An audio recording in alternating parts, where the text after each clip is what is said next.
Much. How you doing today, sir? I'm doing great now that I see you, Jeff. Thank you for having me. Man, thank you.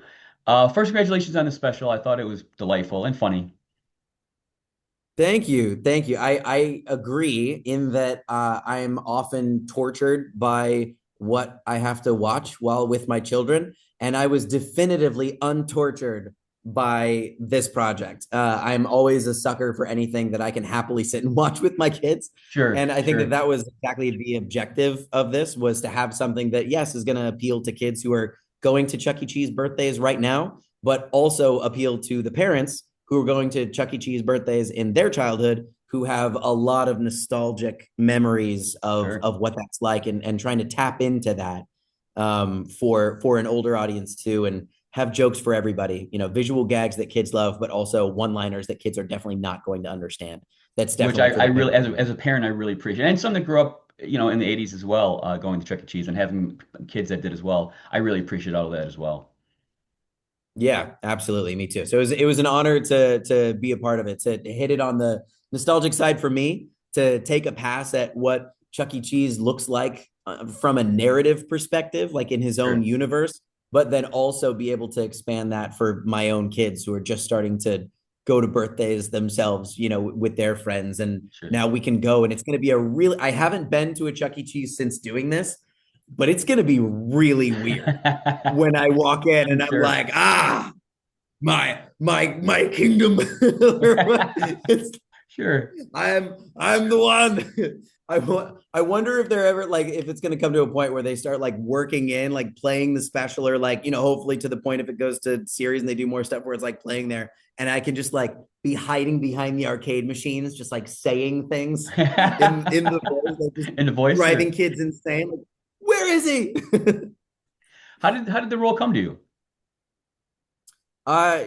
Same as anything else, just a good old fashioned audition. It came across my desk and I saw the name Chuck E. Cheese and went, whoa.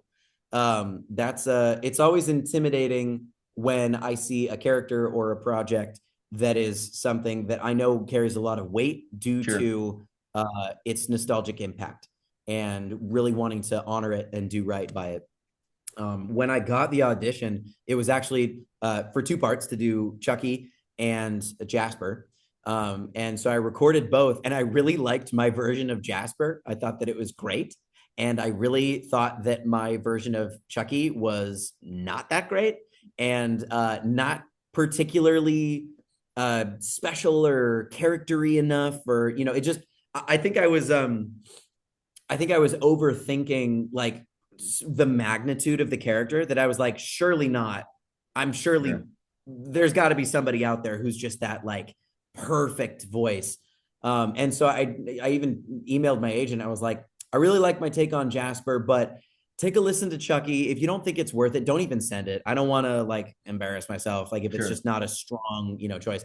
Turns out it's exactly what they wanted, which I think kind of informed my decisions later on how to do the character where they wanted just a very kind of real energetic and very up and happy joyful character but it wasn't a cartoon character you So, know was there was your thought process at all like, do I develop a voice for this character, or am I just going to use my own voice or pitch it up a little bit? What was your thought process when you were recording?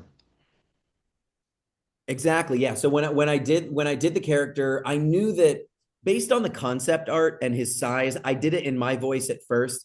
And I was like, this just doesn't sound quite right. So I ended up basically just doing my voice, but like you said, just pitching it up a little bit and just putting a little bit more zhuzh on it. When I go higher, it adds a little bit of rasp sometimes. So that was where I landed. And it turns out they were like, yeah, that's great. Just do it like 10 times faster.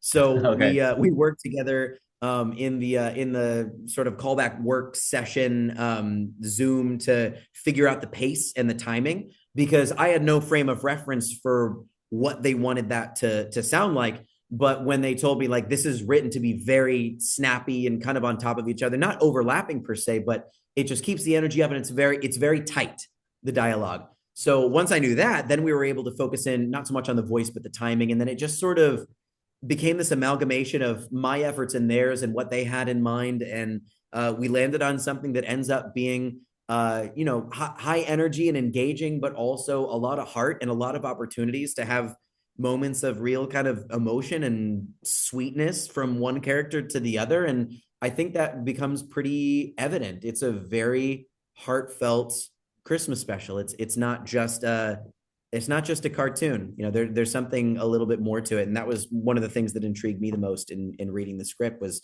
just seeing the potential for this to be something really, really sweet and like a good holiday classic, going forward. You mentioned the script. What was it like working with John and Zach on the project?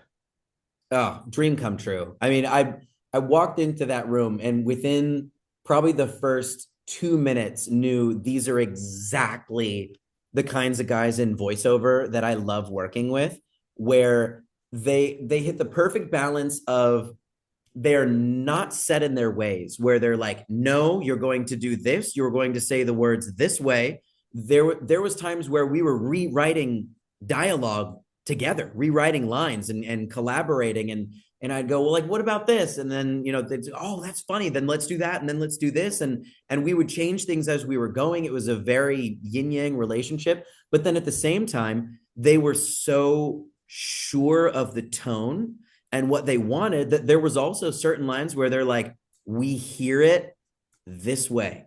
And there's going to be a way that we're going to animate it where you don't understand it right now. Sure. But if you, like, we would, I'm one of those who does not mind getting a line reading.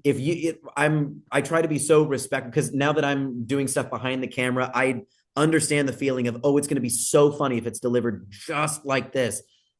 I'm not precious about that for myself. If you want to hear it a certain way, I'm at least going to do my best to make it sound that way, at least for one good take. So there was a couple lines like that where we would do it back and forth, ping pong. And John Barry would give me exactly what he wanted, and we would just do it back and forth, and I would essentially mimic as best I could. And then he'd go, that one, that's the one. And then we'd lock it in, and it was exactly what he wanted. And those are so fun. It's the collaborative thing of, like, I have a lot of freedom and they're open to a lot of things, but they also, to me, it's comforting when the developers and the creative side knows exactly what they want. And sure. I get such a rush out of delivering that for them. So it was the perfect blend to me. Well, congratulations again. Good luck with everything, and have a happy holiday season. Thank you. I appreciate it. Thanks for having me. Take care. Thanks.